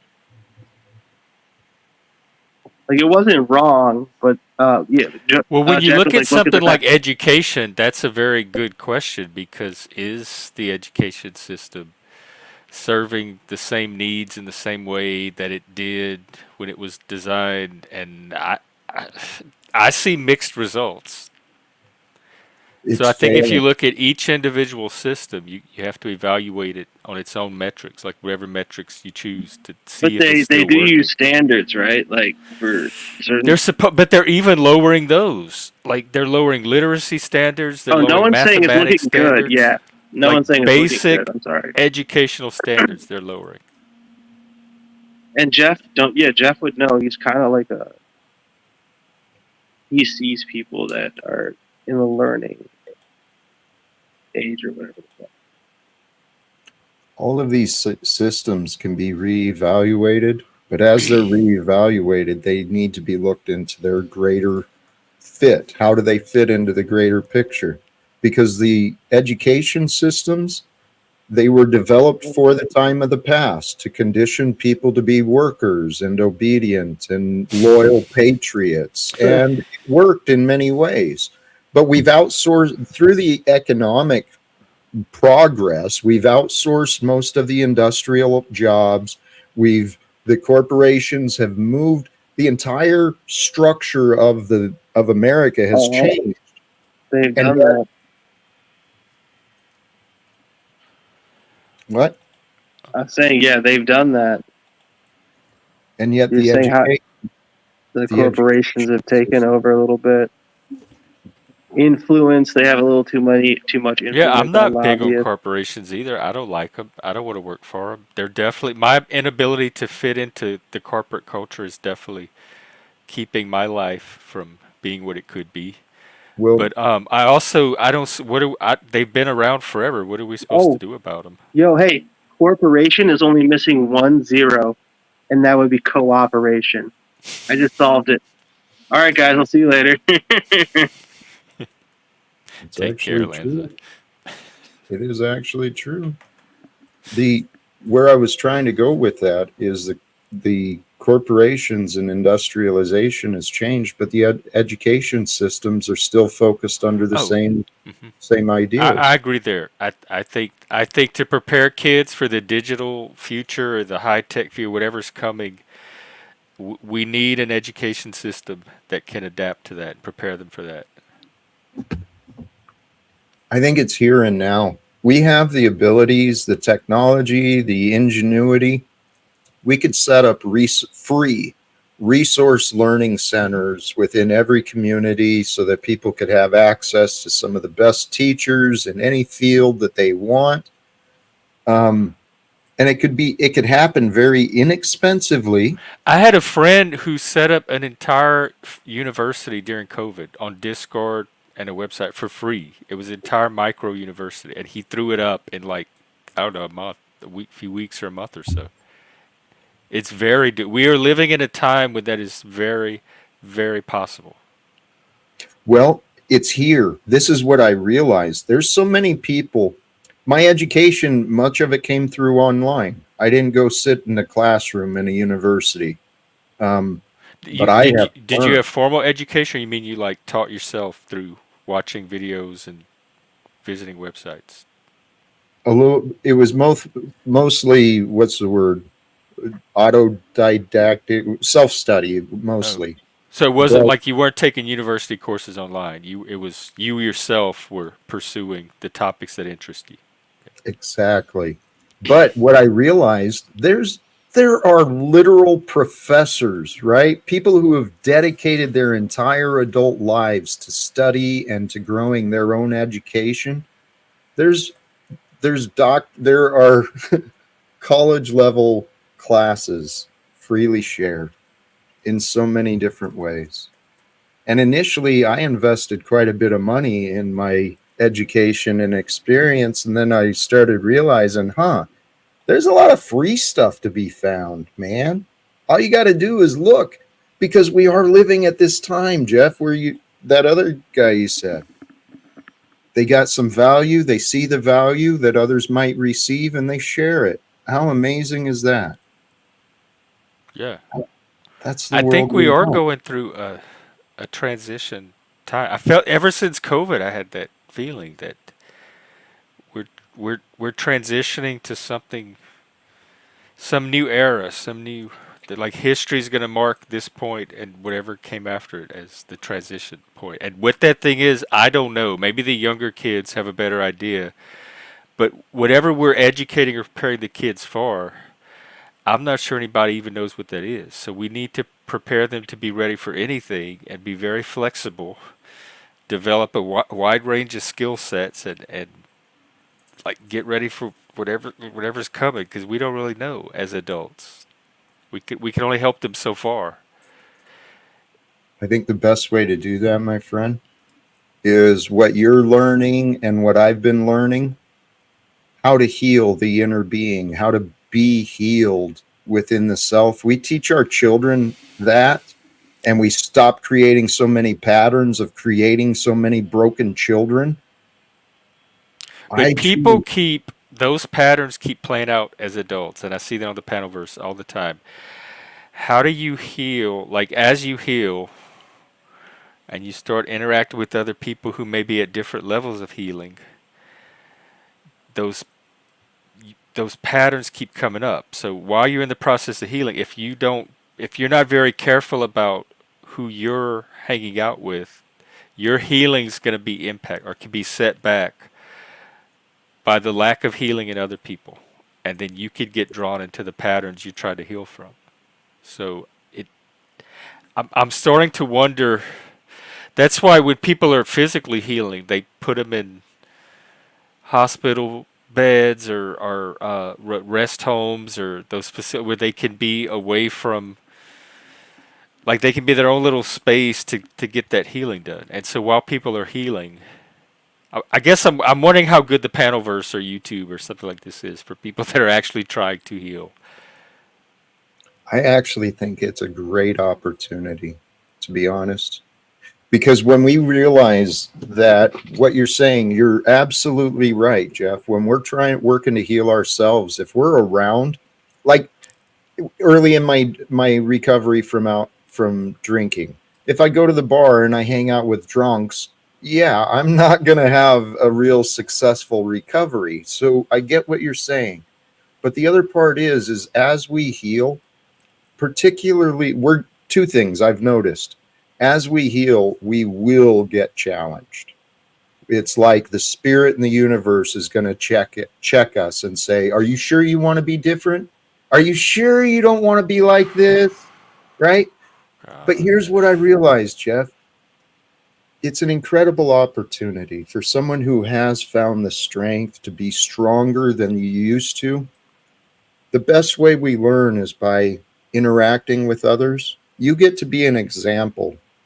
I get to be an example of healing, and as long as we can continue our path of healing and being aware, not dropping down into the unhealed, it's a balance, and we learn where our boundaries are.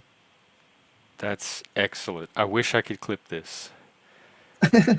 StreamYard has some feature where I could mark it, but I think It's that's excellent. What you just said, I think it's B or space. I can't remember for sure. Something like like that. not dropping into the unhealing or the unhealed or the yeah. It's that's what I. It's staying in that zone and not Mhm. dropping back down.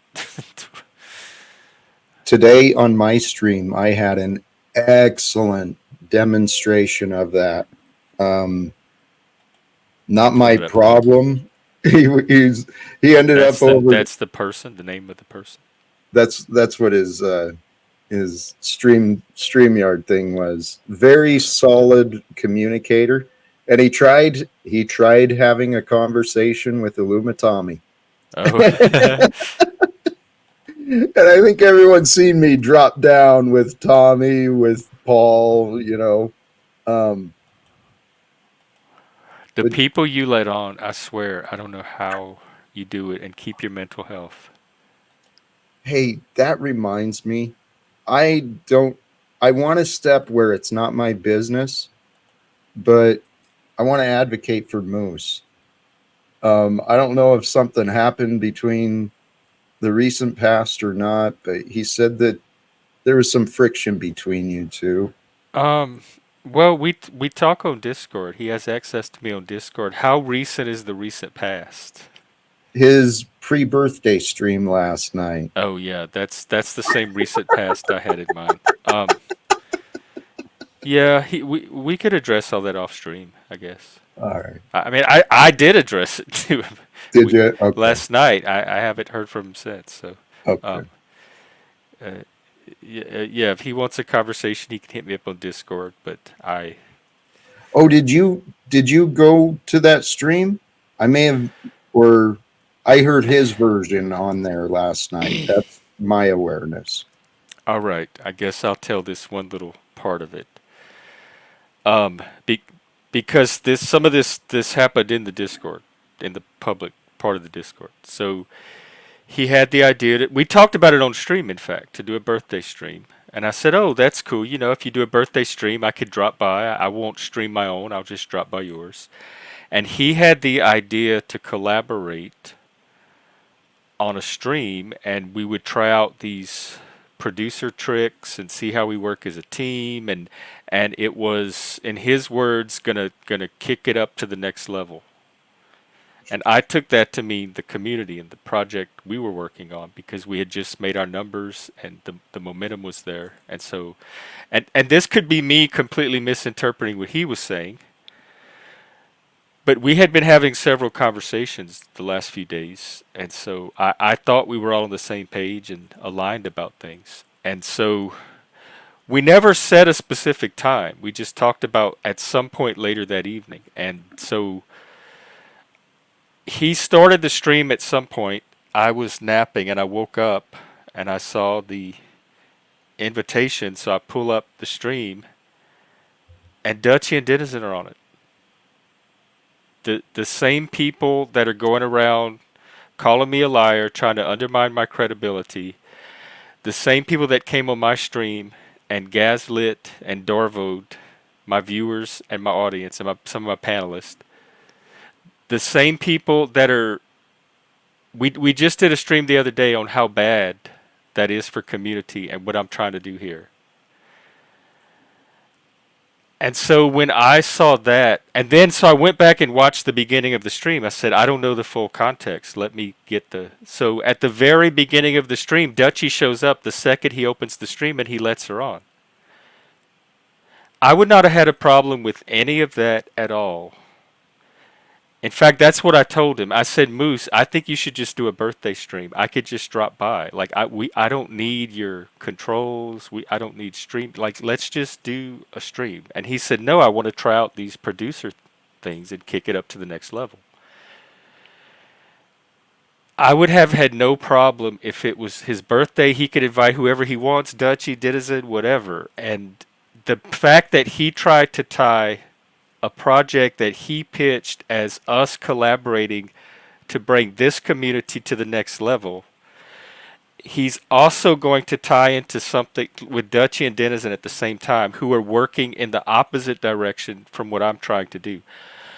My brain split in two. I will own the confusion on my part. I can't make heads or tails of what's going on, and it's affecting my mental health. So for that reason, I'm the one that's pulling out.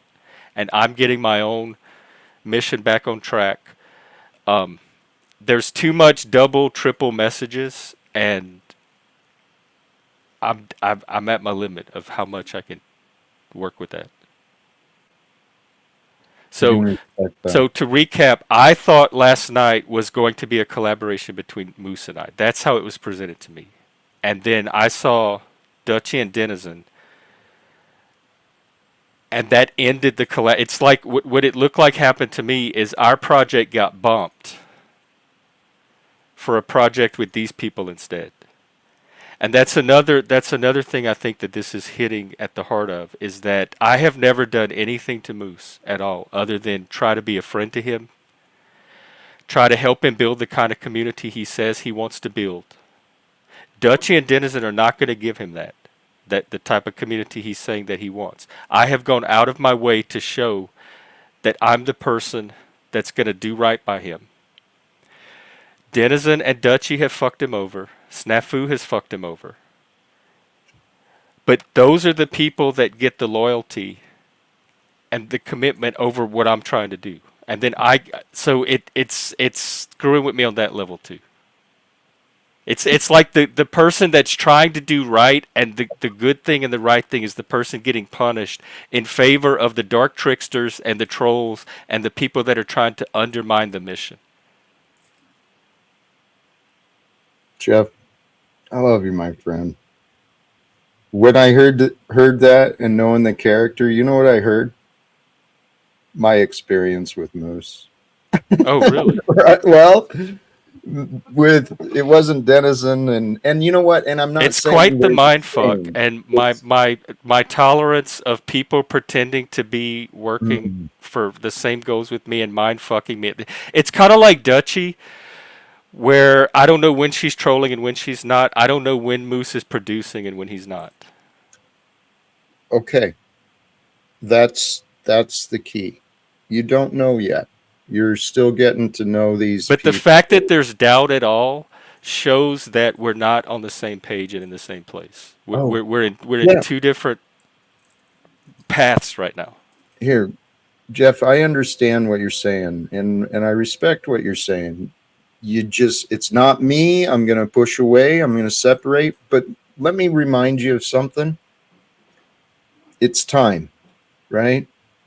That time, that moment, he made a choice and he went with a different direction, Yes, right? yes. But I don't know that should undermine, because It does for me. It does for me. I understand.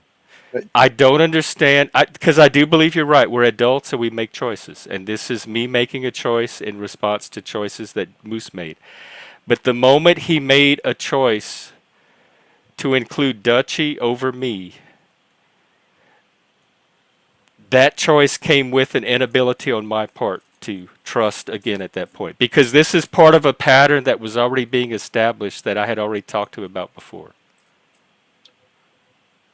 What if this is your test, my friend? Why is it my test and not Moose's test? It's a test for both of you. Well, It is. I'm pretty clear on what I want in a community. I've talked about it on stream. Mm-hmm.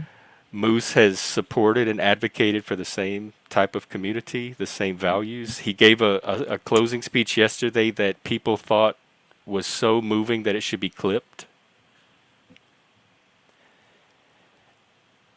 And then he undermines all of that and puts that at risk by handing his power to the people that everybody agreed last time I talked was undermining that.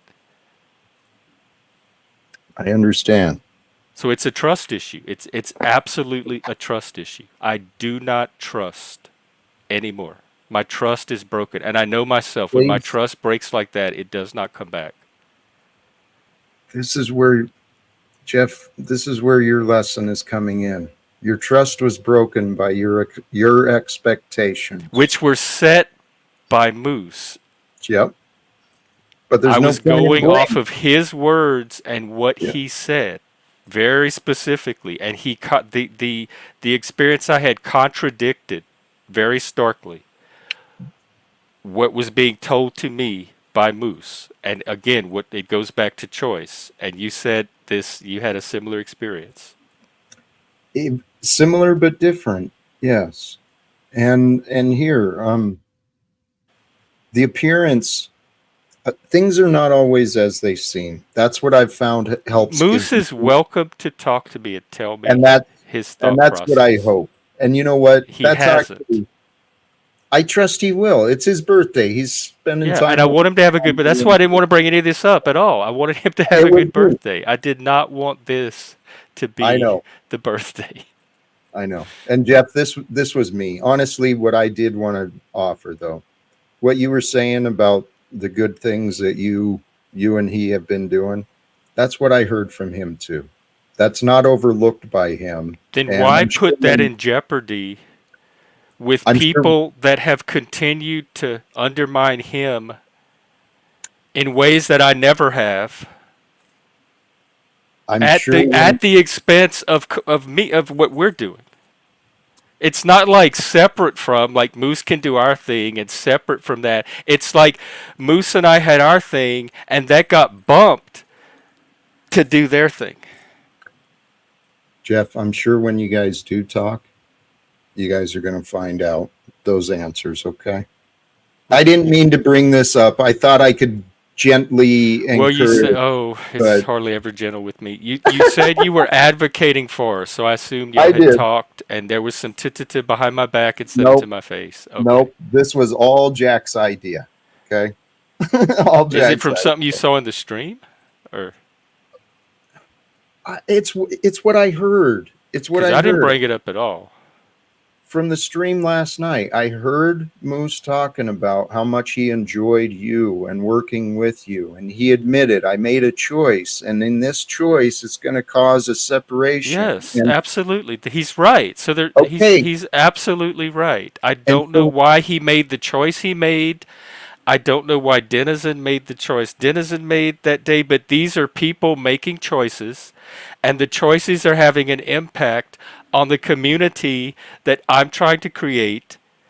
And it's my job to protect that community at all costs from my bad choices, from Moose's bad choices, from anybody's bad choices. And I feel like by simply doing my job on behalf of the community, I am being made out to be the bad guy, the heavy, the one that's not understanding or learning or growing. And I'm my number one priority, actually there's two, my own mental health and this community.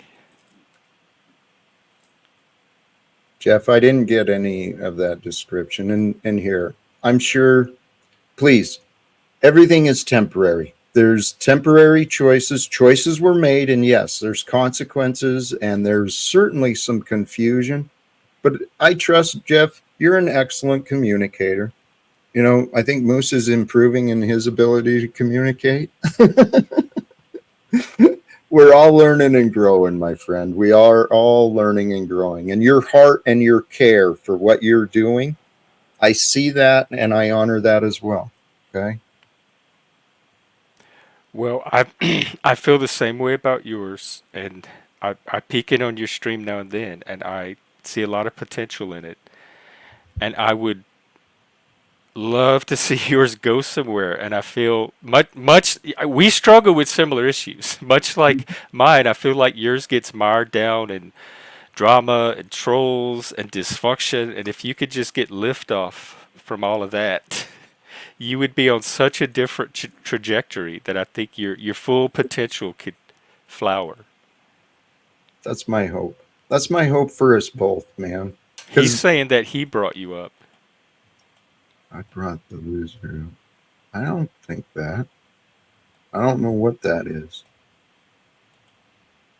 I see. I don't. This is the type of job I'm trying to move away from. Anyway, that's why I'm back to being a one man show. I at least trust my own self. Oh, hey, that was in response to someone else. Oh, That okay. comment. All I right. had to go back and try and figure it out too. So yes, that was in something else to someone else. Okay. Hey Jeff, what is your plan? I was gonna before I joined here after my stream. I tried Illumitami, but he's so bitter, man. Oh, who's he bitter over this week? I saw he did like a little takedown on Moose the other day. Dude, he's got so many battles, so many enemies. It's hard to keep track of some of That these people, man. here's what I wonder about Tommy. Is that his way of achieving mental health? Does that somehow enhance or stabilize his mental health? And would he be worse if he weren't able to do that, or does it make mental health worse? I believe it's a symptom of his lack of mental health. Okay. He's so angry and he doesn't recognize that it's not healthy. Some of that I think is with an eye for neurodivergence. I think is just frustration that comes from Yes. the autism, executive functioning, all that stuff. And it can sometimes look like I call it spurg rage. It can sometimes look like rage or intense anger, and then sometimes I think it's legitimate anger from Yes. Tommy. It's what you're saying. Tommy has a brilliant mind. He's very sharp and he pays attention and notices a lot of detail. But then what he does is he lets that work him up and he's looking for the problems. He's looking for the flaws. He does have a good eye, I have to say. He He catches does. a lot. He's got a good mind. He's Yeah. hilarious when he's Yeah. having fun. I'd love to get I past did. I didn't like Tommy for a long while, and I was on a panel or two with him, and I came around to a whole new point of view on Tommy. So I want to give him his props. hey, that's what to tie back to an earlier conversation about is this healthy online for those who are doing the inner work. This is actually a very safe way to have conversations, even though it's public. We're all human, and these conversations are triggering things within us. So I learned a lot. I learned a lot about myself and human behavior. This is like a perfect exhibit of social behavior that's fucking dysfunctional as hell, That's what I man. worry about. I honestly don't do dysfunction very well. I didn't grow up with too much of it, believe it or not. Or put it this way, the part of it that was around, I always had really functional um, areas around that I could access at the same time to kind of reduce how much it affected me. So I'm not used to having to face too much dysfunction all at once. In my own personal life, professionally, I've faced it from other people and helped them face theirs. See, so you've been perfectly prepared to deal with the direct insanity of clicking go live. You would think. You would think. Well, That's some good accountability there. Thank you for. I needed that. it's a lifelong preparation, Yeah. right? So the future is where life is happening, brother. And you're doing great. Toward the future, what could be unburdened by what has been. Fight. Those words are actually true. We want to unburden from what has been so that we But can the Ever. We never can. That's so hardwired into the Mhm. body tells what is it? The body tells the story. The body tells the tale. It's so encoded in us, all of our traumas and negative experiences. So the past is always present. The transference, projection, projective identification. Yes, and Okay. the What's up? mind can overcome. The mind Yes. can overcome the body. Yes. And the power of the mind, it's through a connection, uniting our heart and our mind together, saying, I want this, right? I want this which is greater than me, greater than the experience I had in the past. When we will with practice, I'm telling you, I I was observing this earlier, Jeff.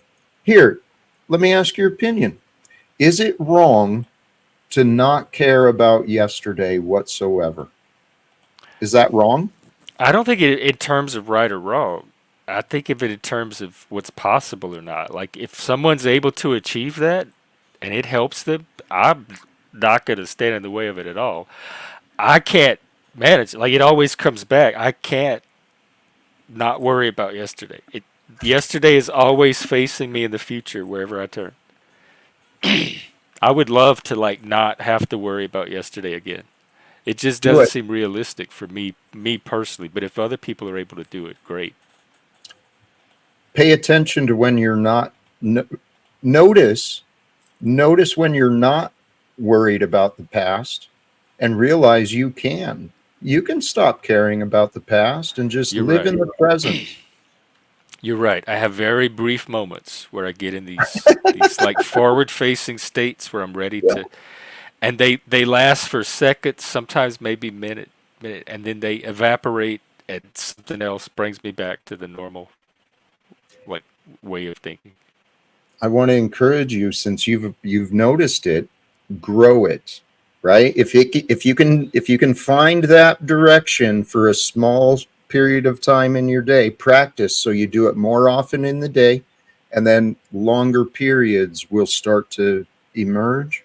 I like that. Some of it It's I think is the ADHD. Like a squirrel comes along and I forget to keep focusing on it. But hang on, let me take care of this.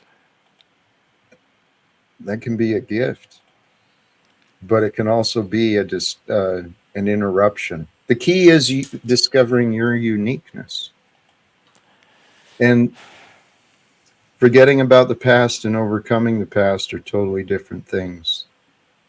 They Not are. not letting the past hold you back or stop you from achieving your goals or moving forward for certain. Um, That's and I I think people, including myself, we have a tendency to get mired in the past um, excessively, like to a greater extent than might be helpful for us. I used to do that. I realized that finally when I woke up, and especially when I started looking at self development. If I want to be better, I got to look to the future. I can't be Hmm. focused on the past.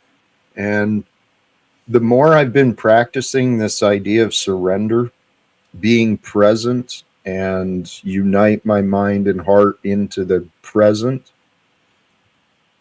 if you can convince your mind the past is done, I am here. Every new moment is new from now on. And then live that direction, it becomes more fun.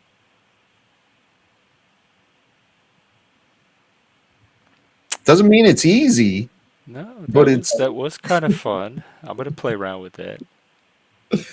This is nice, Jack. You have a good energy. you do too, Jeff.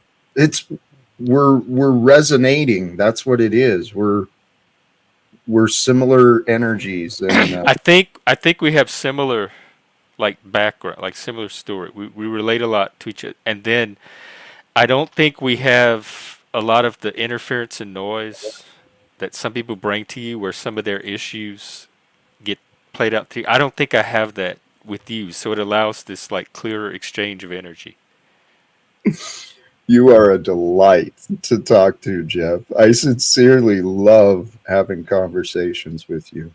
Oh But well, you too. I don't know your patterns. it seems you're reasonable about your streams, and I think I was about to bounce out and go get Oh some yeah, food. absolutely. I'll probably wrap.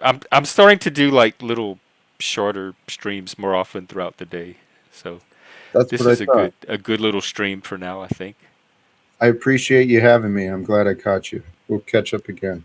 Me too, Jack. Peace. Let's do it again. Peace. Take care. All right. I don't think we're gonna get better than that right now. So if anybody has any last comment or anything they want to wrap up on, I certainly enjoyed today. I hope it was helpful. I tried my best to keep the drama off, but I got I got caught a little bit by surprise. But I'm glad it was somebody who could help turn it into something. Like my rule for drama here, if it comes up at all, I want it to be something that we could learn from. Like we could have it enough to turn it into like let's extract the learning from it. And I think we did that a little bit today. And Moose, absolutely have a great birthday. That's one reason I didn't really talk today because I wanted your birthday to be as wonderful as it could possibly be, and I did not want to bring anything that interfered with that. So I do wish you to have a great birthday, and if you want to talk on Discord tomorrow or later, whenever, just hit me up. Um, let's see, flies. Tomorrow and tomorrow and tomorrow creeps in this petty pace from day to day to the last syllable of recorded time. Drip, drip, drip.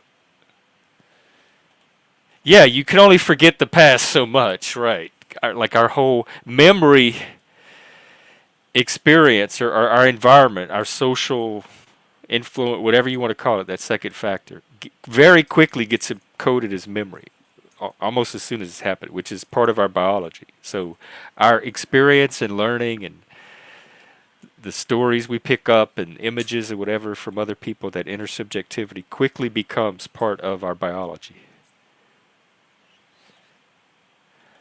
All right, well, good hanging out, everybody. Let's keep the, what is it, the high five vibe things going. And thank you for flying Outlier Airlines this afternoon. And we'll try to make another night flight later today. All right. Uh, thanks again and see you later.